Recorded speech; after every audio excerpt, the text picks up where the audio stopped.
guys, what's going on? Welcome back to the Capitalize podcast. I'm your host, your fave, Rachel, and today is episode 53 with entrepreneur, marketing agency owner, investor, and proud father. We got Alano Vasquez in the building. So Alano, thank you for being here. Yeah, thanks for having me on. Oh, absolutely. Absolutely. I remember the first time I met you was at like a barbecue. It was like for a split second. Yeah. Like I was like, I know I've seen people post you, but I didn't necessarily know for sure. It was on the day of your anniversary with your wife. Yep. Talk about an anniversary event. You literally were like, I just want to say thank you for her giving me a chance or whatever the heck, like putting up with me. I don't know, whatever. Anyway, it was nice. Yeah. So it was like funny to see your humor right then and there. I already knew you were like a pretty chillax guy. I mean, because on anniversary, usually out of town, out of the country, doing something extravagant. But during COVID, what are you going to do? Exactly. Right? So I was like, hey, a dinner will suffice. Let's stop by a barbecue, say what's up. And that was about it. Wow. That's crazy. Love it. Cool. So I know it's funny because like you have this humor that you are like, obviously you're doing really well, but no one would ever know.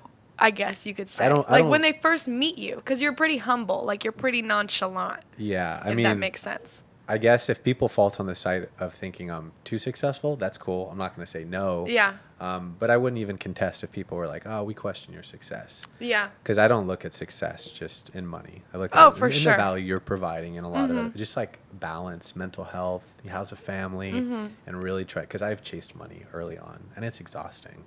And it's supposed to be a marathon, right? So the only way I've figured out how to run this marathon is by balancing spirituality, family, health, wealth, and all of that stuff collectively. So in that sense, successful, right? Absolutely. Yeah. Wealthy. There you go. Yeah. I love it. So how exactly did you even get started in entrepreneurship? Because I know that you talked a little bit about your background, like you went to school, but you went to school for econ. Yep, econ major. Okay. I did the almost a 4-year junior college track at Sacramento City College. So you started there? Started there. Okay, yeah. Because in high know school, that. I went to a pretty good Catholic high school, Christian Brothers locally. Oh, okay, yeah. But once it came time to like junior college, I was like, I don't know what I want to do. I was studying art, a little bit of business classes, and I got accepted to UC Santa Cruz and UC Santa Barbara. And I was torn because Santa Cruz was for art and Santa Barbara was for economics. And I'm like, this is a pretty divergent path right here in life. Yeah. Do I want to be a starving artist or do I want to pursue money and put my talents to the side? Luckily, when it all shook out, I feel like I'm doing both of those things, doing marketing, economics, design and all that stuff. But at that point, I was like, yeah, I want to get further away from home. Santa Cruz weather wasn't warm enough for me. When I went on campus, Santa Barbara was just awesome. And so I did the econ program. It was super expensive. Got out of there as quick as I could. I spent 4 years, I joke with everyone, in junior college. A year and a half. Wow. In like upper, division work. Yeah. So you were paying for everything? Paying for everything. Okay. Yeah. So I didn't qualify for any grants or anything at that point because I was still too young to qualify for those grants. And I didn't really get any family help except for maybe like some books bought for one quarter or whatever. Gotcha. So the debt added up pretty quick. Yeah. So I graduated, and I think a lot of people probably even listening are looking at maybe going to a school that's expensive or trying to figure out a way to kind of, bolster their resume for job applications. And I was like, yeah, I better go to a prestigious school to really look good for companies. I wasn't even thinking entrepreneurship at that point. But when I graduated, I had so much debt, over like $70,000 of debt. I was just thinking completely like lizard brain. I was like, how do I survive without having any money really to be able to pay all of this debt? And you have like 6 months of forbearance. Yeah. So I just went out and got a sales job at a tech company. And I started to kind of grow my career there. But during like tough times, they went out of business and I got laid off. Wow. And so that was a tough time. And Yeah. that's when I was forced into entrepreneurship. Do you feel like you learned a lot in that sales job? I did. I learned things that I still apply to my business today. And the cool part is one of the gentlemen that I worked with was kind of like a sales manager to me, now works with me. So I've kept a lot of the relationships, and people I worked with back then, I still work with today. But I learned very like fundamental stuff that you could still technically learn in a textbook or trial and error. But I learned it at like an accelerated rate because it was working for a startup, Okay. And I don't want to jump too far ahead, but what I'm really curious to know is because obviously just getting out of college, what were you, like 21? 22, yeah. 22. You get out of college, you go and you work for this tech company. Now you're in your 30s, and you're working with people that you worked with when you just got out of college. Still, yeah. So it's like keeping a relationship like that. I feel like there's so much that could happen where like maybe an ego would get involved, or like I'm sure that you've had arguments with people or like disagreements. How do you continue to keep these relationships when sometimes like things are bound to happen regardless? Like even me, like making new friends or just getting closer to people, there's always something that I personally feel like, personalities may clash, especially if you're working together. So how do you keep that like ego in check? It's a great question. I mean, a really relevant example would be the gentleman who I've like hired on to bring onto our agency, who's becoming a partner now. He technically works for me, but I felt like I used to work for him. So he was like the older, more senior sales guy by a few years, and I really looked up to him. And sometimes he could be a little brazen, and I'd be like, "Oh, this guy's a dick. Like I can't deal with his personality." Yeah. But I felt something in my gut that kind of just told me like, try to focus on the things that you have in common and not the things that you don't, right? And I've tried to take that in a lot of areas of life. You could walk into a room with a bunch of people that don't look like the ordinary group you hang out with, but you look for the similarities and not for the differences. So along the way, I've stayed in touch with him, even when we didn't work together and I got laid off. He stayed at the company, and I would reach out on occasion and just try to see how he was doing, look for the similarities in our relationship and not the differences. And now we're like really great friends along with being business partners. So that's definitely helped. Look for the similarities, not the differences. Everybody looks for the differences. I know. Naturally. So how did you even learn that? Like, did you learn it from a book? I feel like your mind is just like personal developed so well. Well, it's because I'm old now. No. You get wiser in age, I guess you could say, but that's good. I mean, so I think I've told you before, like I don't drink, right? Yeah. And You stopped drinking how long ago? Almost 2 years ago. Okay. Yeah. And in that process, like I was just hanging out with groups of sober people, right? Different kinds of groups. And sometimes when I hang out with these groups, I would just feel like, oh, I don't have anything in common with these guys. Like they don't go out and have fun at the same time. Like we don't do things the same way. But then I started looking for the similarities and I'm like, he's also a father. He's also an entrepreneur. And I started seeing those things. And then I kind of started getting, brought into their world. And it was able to help me just keep a way clearer mind in life, Yeah. So the similarities and not the difference thing has just been huge in my life. And I suggest it for everybody. Yeah. Because you could even learn it in like a really shitty job that you failed at and it just didn't work out. Like there's still some golden nuggets in those failures for sure. Definitely. So you got pushed in entrepreneurship right after the tech company. yeah. What was your first business? Is it the business that you're still in? When I say entrepreneurship, the first job out was like a real startup where there's just like one other guy there and he hired me to be the head of his sales. How do you find these things? He was one of my clients from my previous company who was trying to bribe me the whole time. Not bribe me, but he was like, he must have liked you. He was a really cool guy. Yeah, a little older gentleman from Newport Beach, software guy, had all of these different little ventures, was looking to see which one would stick. He just wasn't strong on the sales front. And so while he was my client when I was at the last company, he's always trying to bait me into working for him. So I called him the day I got laid off and I got a job offer. Wow. Right? But what was tough about that, where I feel like I got some thicker skin and just persevering, is I believe at that time my wife was pregnant when I got laid off and we had an offer in for a home. And so I lost the job. I was like freaked out for a few hours till I called this guy. And I was like, I got to get resourceful real quick. So I tapped into those relationships, right? And then I got an opportunity to work for another startup and like get equity. We worked together for a few years and it wasn't a good enough offer for me to stay there. And I still work with the guy today and he's one of my clients. Wow. So I've kind of leapfrogged through each stage of my career and kept strong relationships with people along the way, even when some people might have just called it quits and broke up. Yeah. What do you think is one of like your key characteristics when building relationships? Like what do you feel like you do so well that makes people actually want to continue to work with you? That's a good question. Yeah, I think something that's top of mind is always being very empathetic of other people's situations. And to be an empathetic person, you have to like really destroy the ego, right? So to empathize with someone is for me to even understand like what it is you're trying to do on your podcast. Like, you're a busy person. Why are you going to take the time to interview 5 people throughout the day? Because you have this huge mission you're attached to. And so me putting myself in your shoes and being like, this girl's like blazing trails. Like I could be on all these different podcasts, but why do I want to help her out? Because I was in her shoes at one point. I wasn't even bold enough to podcast. Like this is light years. You're light years ahead of where I was at your age. Even the podcasting, you're ahead of a lot of like agency owners that are afraid to do this as professionally as you're doing it.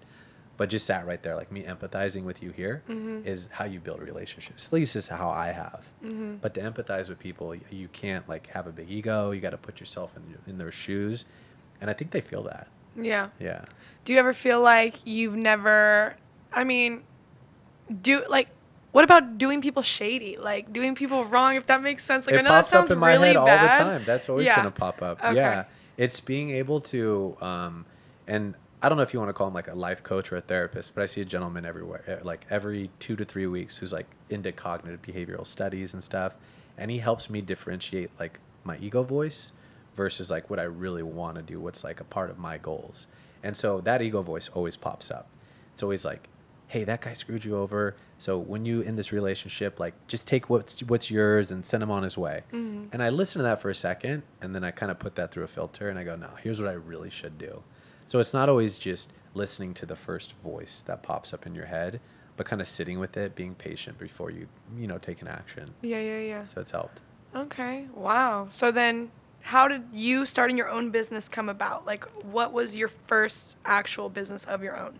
Yeah, so a lot of marketing agency owners in this, in my case, kind of come by it by accident. So, right, I was hired at that tech company to do sales, and then they didn't have marketing, so I had to learn marketing and web design, and then that evolved into me wanting to start my own marketing agency. And I spent a few years just trying to do all kinds of stuff, branding, web design, until I finally decided to niche down and to really say, here's who I want to work with, and here's the problems I'm trying to help solve. Things didn't really evolve as much. And so what I've tried to do is align what I'm personally passionate about in marketing with what's kind of trending out there and to create a few brands. So you'll see a lot of marketing agencies where they say, we can help everybody out there. And they'll have a list of all the industries that they work with. But it seems kind of generic. It's kind of like a person you meet that's just cool with everybody, and they don't really have, you're like, who are you really? Like you're too much of a chameleon. Like you haven't really claimed who you are. And so we have 3 niches. We help people in the trade show space, tech and software space, and the cannabis space. And so instead of lumping all that together into one brand, we've created 3 separate brands, kind of like how FedEx has freight, delivery, express, 3 separate websites, 3 social medias. So it's a lot of work trying to manage those brands, but it helps the customer because you're able to resonate with their problems, being empathetic, providing real value because you have a niche focus. You're not a generalist in that sense. Yeah. So how was it difficult for you to get your very first client? Oh, of course. What was like your biggest struggles first starting out?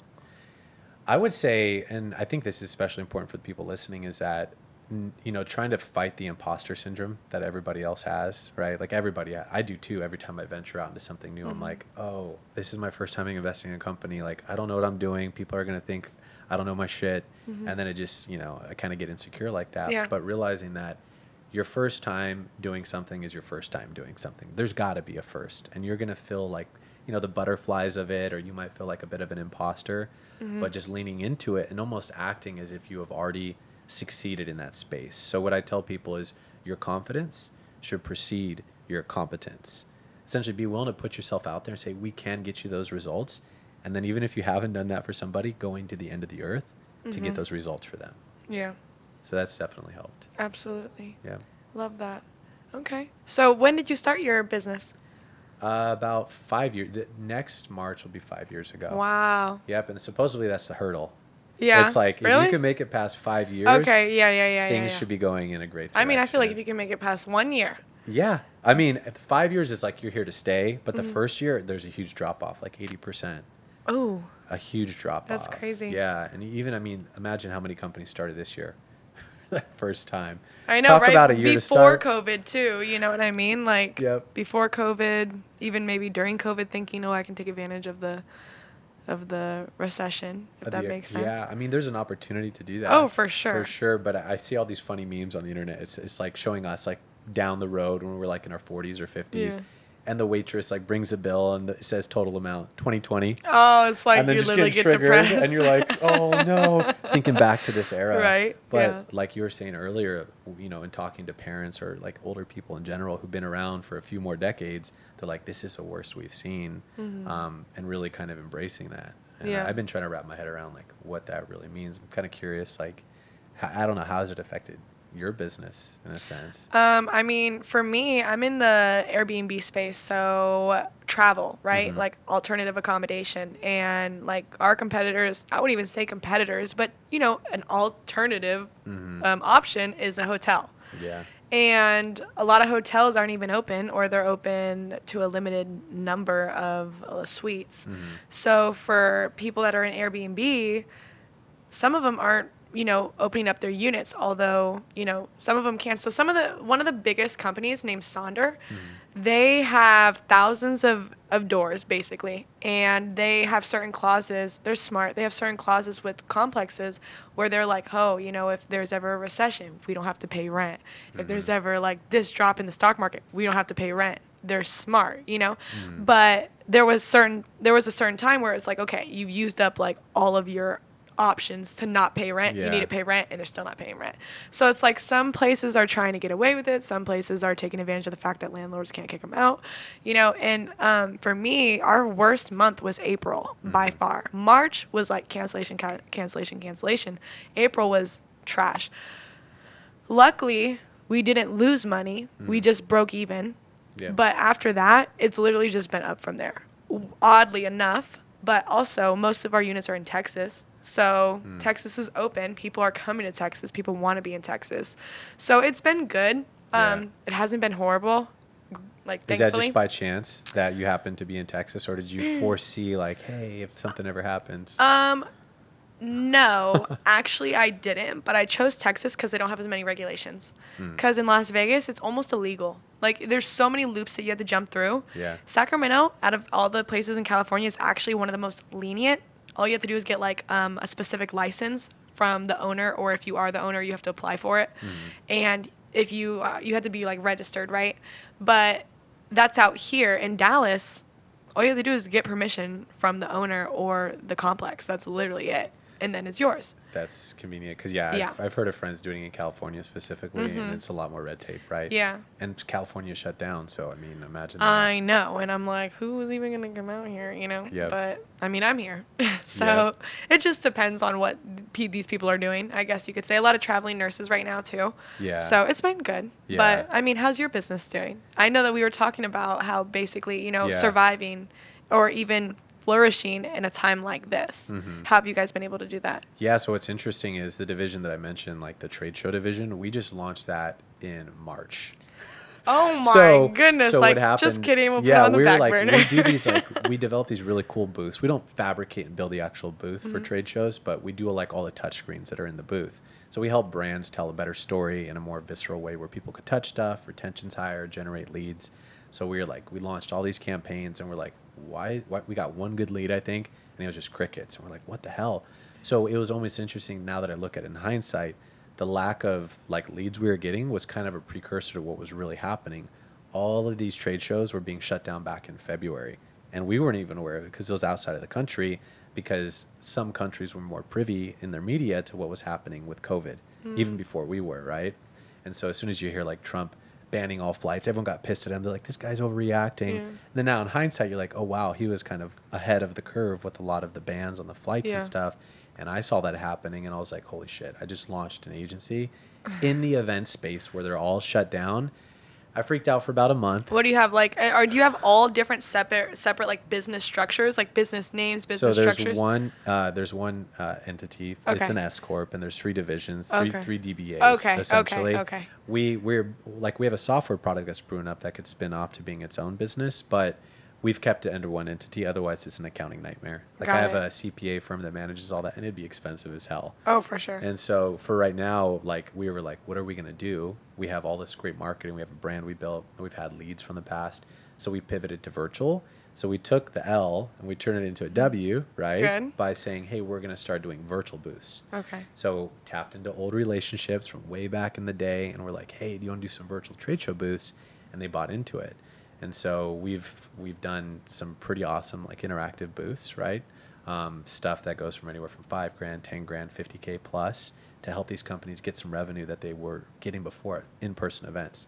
But that's like in my career been my first major pivot Yeah. where I've ever like hit a wall And I'm like, dude, there's nothing in the event space. Mm-hmm. We have to go virtual. Yeah. And so it's been exhilarating. I just got off of a call talking about like the state of the industry and all that stuff. And that's why I think kind of going back to like anybody that's going through this time right now, every industry, even when they're tanking, there's an opportunity to pivot and innovate. And there's some amazing brands like in Sacramento, like Shelby Elias, who's in the lending business, who started during the last recession.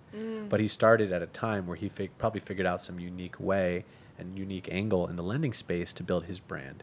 So even at the bottom of an industry, you could start, I truly believe, if you find a unique angle in it. Yeah. Definitely. And how do you think someone would do that? Do you think it starts with research? Do you think it starts with knowing someone? It's the non-sexy, non-glamorous work Okay. where I was like just reading the most boring event trend magazines where it's like 60% of people who've canceled their in-person trade show are going virtual and they're spending X amount of money. And I'm like, wait, we could sell a virtual booth, but nobody's done that. Yeah. And so we just started putting marketing out there and then getting projects from it. Wow. So kind of having that faith. Yeah. Yeah, no, for sure. Adapting. So how do you even come up with what niches you go into?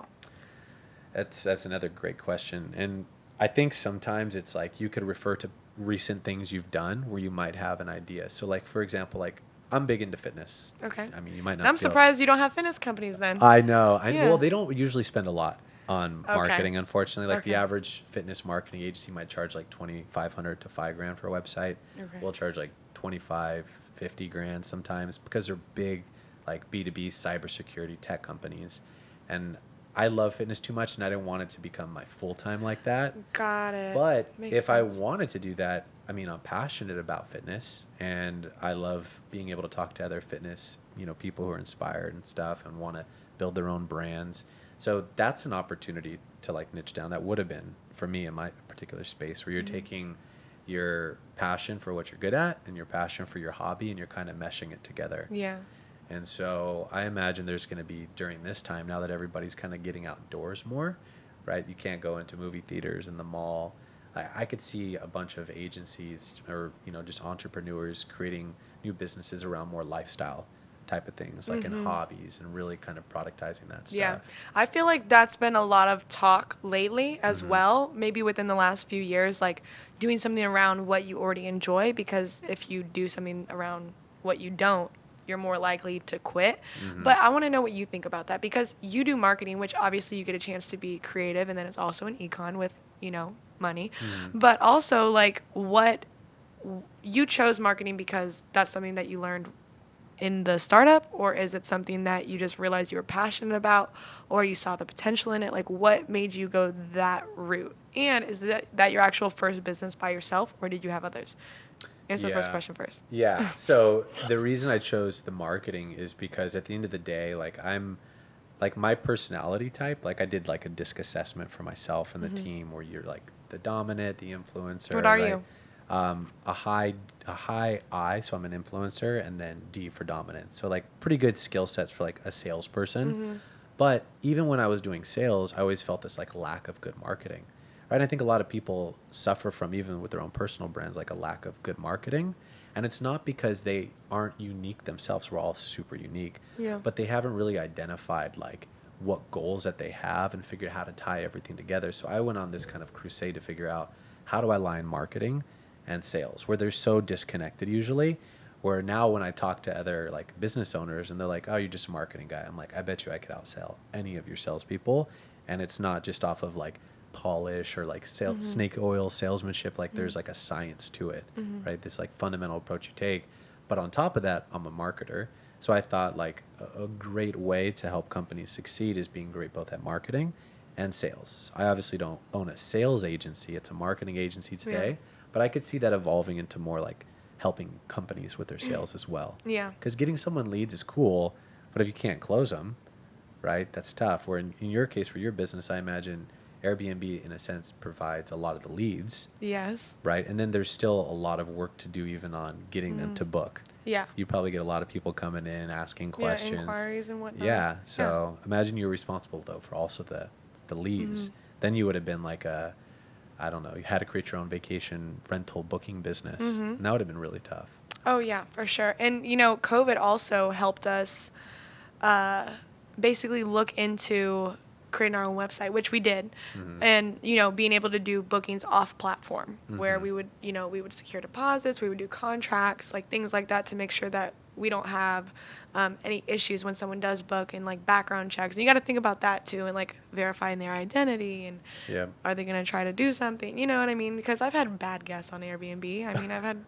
Yeah. Well, you got that insurance policy, I'm sure. Exactly. Oh, see, there you go. Have you had to exercise it at all ever? I do it at least TV once goes or missing twice. every once in a while. No, I mount all of them. But I mean, I guess if they really cared and wanted the TV that bad, they can mount it. But no. Yeah. Thankfully. Knock on wood on there. table.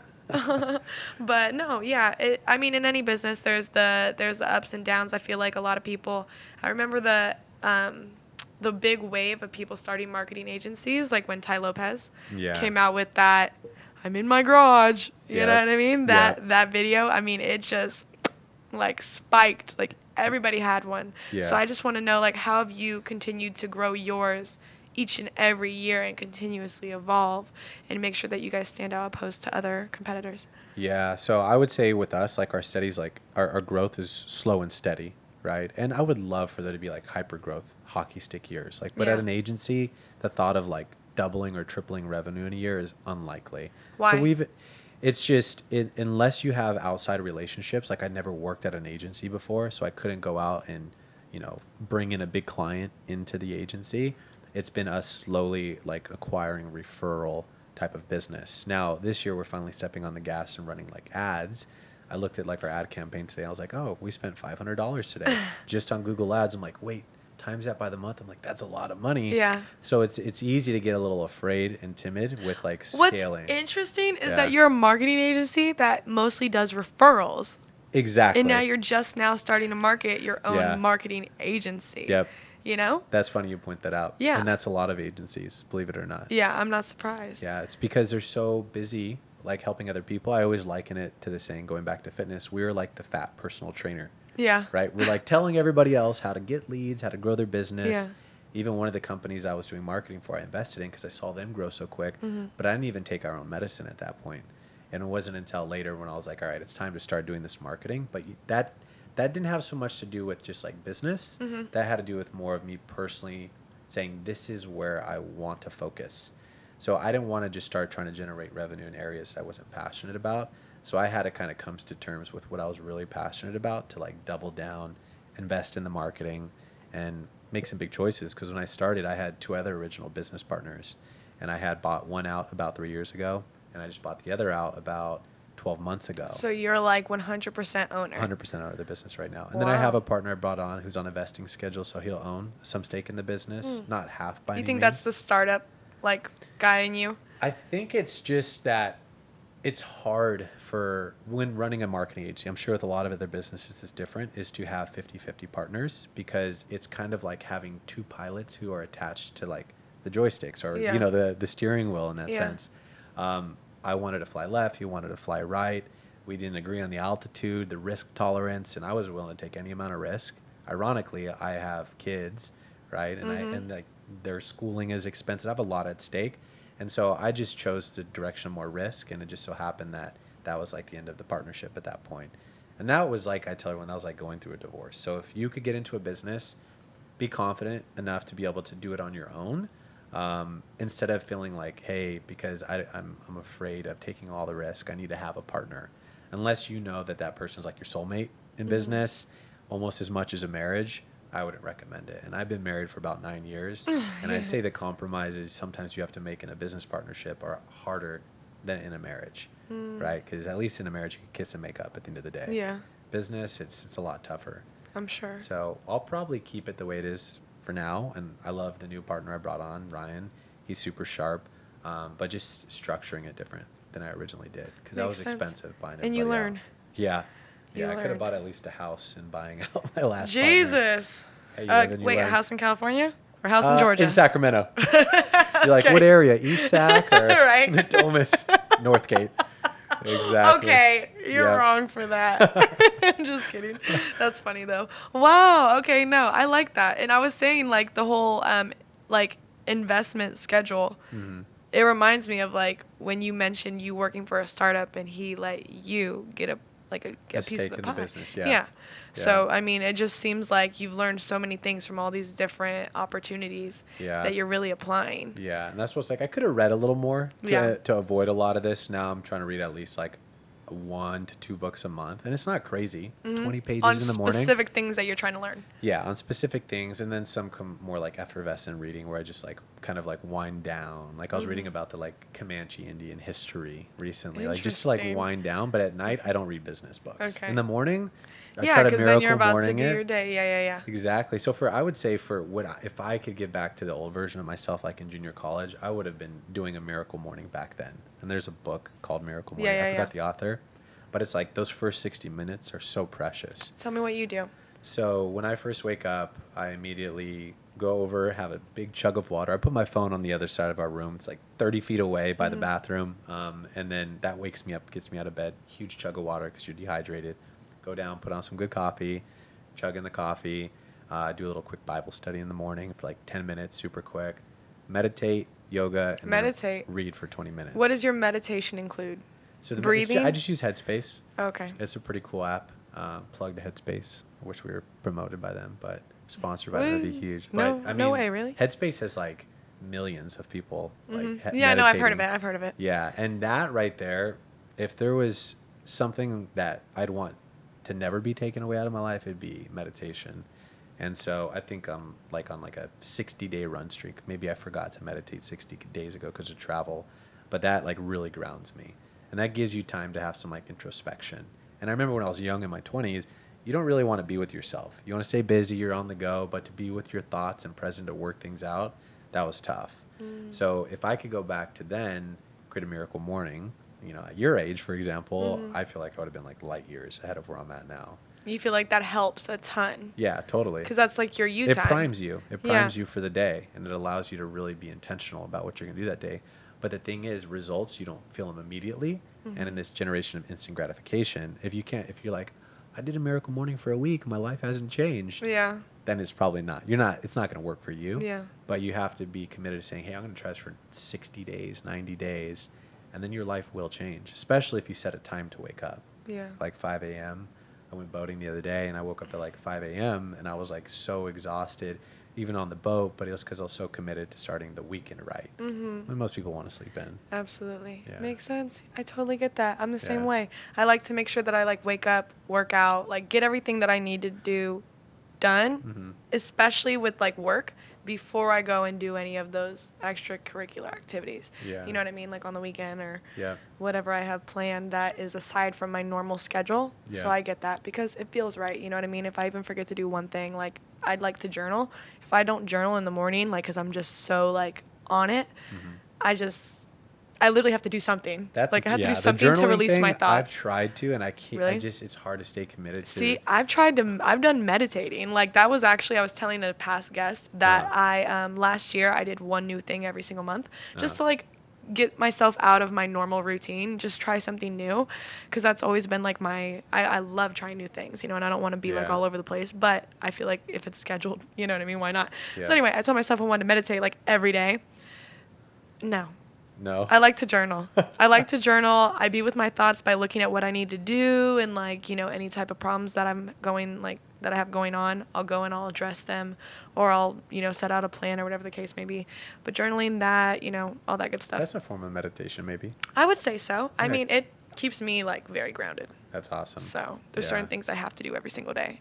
Yeah. And if I don't, Break routine. That's not good. Exactly.